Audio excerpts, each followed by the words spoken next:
O teto de um supermercado desabou após fortes chuvas com granizo em Barueri, na região metropolitana aqui de São Paulo. A gente chama agora o repórter Fabrício Naitsky com as últimas informações.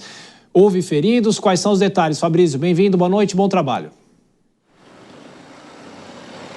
Boa noite, Thiago. Boa noite a todos que acompanham o Jornal Jovem Pan. Houve 4 feridos aqui nesse supermercado na região central de Barueri, depois do desabamento do teto na tarde de hoje. O supermercado estava completamente lotado, muitas pessoas fazendo compras de fim de ano quando houve esse temporal que acabou causando esse desmoronamento do teto aqui em Barueri. Segundo o Corpo de Bombeiros, 4 pessoas acabaram sendo atingidas e tiveram ferimentos leves. Uma delas, um ferimento na perna, uma luxação na perna, outra uma escoriação nas costas, outras 2 pessoas também acabaram sofrendo ferimentos. Uma delas, inclusive, teve um mal súbito após a correria para sair aqui do supermercado, quando houve, de fato, esse desabamento. Todas essas pessoas foram encaminhadas pelo SAMU para os hospitais aqui da região, principalmente para o pronto-socorro aqui de Barueri.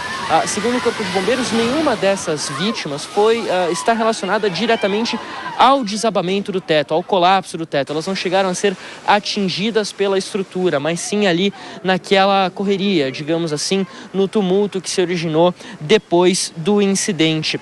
A suspeita que existe aqui, inclusive das autoridades, é de que o teto metálico aqui desse supermercado não aguentou a chuva de granizo com o temporal que se formou aqui em Barueri e também as rajadas de vento que chegaram a 65 km por hora. Entre as primeiras goteiras e o desmoronamento aqui da estrutura, foi um espaço de aproximadamente 4 minutos. Nesse meio tempo, os funcionários começaram a orientar os clientes aqui do supermercado para que eles deixassem o local às pressas. As goteiras se espalharam por todo o supermercado, desde a área dos caixas até uma área mais ao fundo do supermercado. A gente está falando aqui de um espaço de aproximadamente 1.500 a 1.600 metros quadrados que acabou ficando comprometido. Com isso, as pessoas saíram, houve uma pequena dificuldade na saída, porque justamente aqui nesse ponto que a gente está, que é a entrada, a porta de entrada e saída desse supermercado, haviam ali caixas e também produtos que estavam sendo expostos e isso dificultou ali um pouco a dispersão dessas pessoas. A polícia foi acionada para atender essa ocorrência, também a Defesa Civil, o Corpo de Bombeiros e a Guarda Municipal também esteve aqui presente. Foi feito um cordão de isolamento aqui na rua Campos Sales, onde fica esse supermercado. Esse cordão de isolamento começou ali por volta das 2h30, quando foi registrada a ocorrência, e durou até o final da tarde, aproximadamente às 6h30, cerca de 1h e meia, a rua foi liberada para tráfego aqui de veículos e agora o trânsito flui normalmente. Lá dentro ainda tem alguns funcionários, principalmente engenheiros, que estão avaliando os danos à estrutura. O mercado está fechado, vai permanecer fechado pelos próximos dias, obviamente, porque é necessário fazer toda essa avaliação da estrutura. Até numa conversa que a gente teve aqui com o Corpo de Bombeiros, eles falam na possibilidade da demolição completa do local para que possa então ser tudo restabelecido, tudo possa ficar em ordem. A Defesa Civil chegou a montar aqui, Thiago, um posto de controle, inclusive, para fazer uma espécie de gerenciamento de tudo que estava acontecendo, um controle dos funcionários, inclusive, para ter certeza de que todo mundo estava aqui, todo mundo havia sido retirado de dentro do supermercado, ninguém havia ficado sob os escombros, também para depois fazer a entrega de pertences pessoais, claro, os funcionários que dentro deixaram bolsas, deixaram qualquer tipo de pertences, tudo isso acabou sendo entregue depois com o auxílio da Defesa Civil. A gente passou a tarde toda aqui acompanhando essa movimentação e nós encontramos com a Adriele, que era uma cliente que estava aqui no supermercado no momento do desabamento do teto.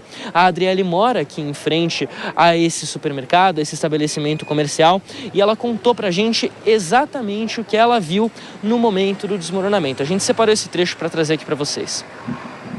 As pessoas tomaram um desespero, né, com certeza, até porque a luz apagava e voltava, então não dava para ver o que estava na frente. E no que as pessoas começaram a sair, pelo que eu notei, né, a saída E a entrada é o mesmo local e é bem congestionada, tinha muitas frutas na frente, tem aqueles detectores de metal, não sei se é isso, mas dos dois lados, então, congestionou e as pessoas no desespero saíam com carrinho, então acabava atrapalhando. Pois é, a eletricidade teve que ser cortada aqui, ela retornou parcialmente agora há pouco para que os bombeiros, a Defesa Civil pudesse fazer todo o trabalho dentro do supermercado e evitar qualquer tipo de incidentes. Os funcionários depois se reuniram do lado de fora, principalmente na área do estacionamento, eles não quiseram gravar entrevistas, estavam todos ali muito emocionados com o que havia acontecido, muitos deles falando que no momento em que eles perceberam as goteiras, perceberam que a situação estava ali complicada, que eles só pensaram em deixar o local da primeira forma que fosse possível, que todos eles pensaram muito na família e fizeram inclusive até uma roda de oração ali entre eles depois dessa ocorrência. A gente fica de olho, claro, porque as chuvas têm sido muito fortes aqui no estado de São Paulo desde a última semana, a chegada do verão, a formação de uma zona de convergência do Atlântico Sul aqui na região sudeste, que facilita esse tipo de situação, essas chuvas mais pesadas, mesmo o granizo que a gente viu em Cajamar, por exemplo, ontem durante a tarde, atingindo um shopping, atingindo várias casas e comércios ali da região, mas a previsão para amanhã é de uma temperatura, principalmente na cidade de São Paulo, na capital, Tiago, um pouco mais firme. Ela deve chegar aos 28 graus, as mínimas devem ser ali em torno dos 18, o dia que deve ser então ensolarado. A terça-feira, dia 31 de dezembro, véspera de Ano Novo, deve ser ensolarado, uma nebulosidade que aumenta durante a parte da tarde e há sim condições de pancadas de chuva, então é bom ficar atento, mas principalmente durante a manhã deve ser um período mais ensolarado e durante a virada de ano o céu deve ter ali uma variação de nuvens, mas não há previsão de chuva, principalmente para a capital durante meia-noite. É isso. Fabrício Naisky com todas as informações aqui da região metropolitana de São Paulo.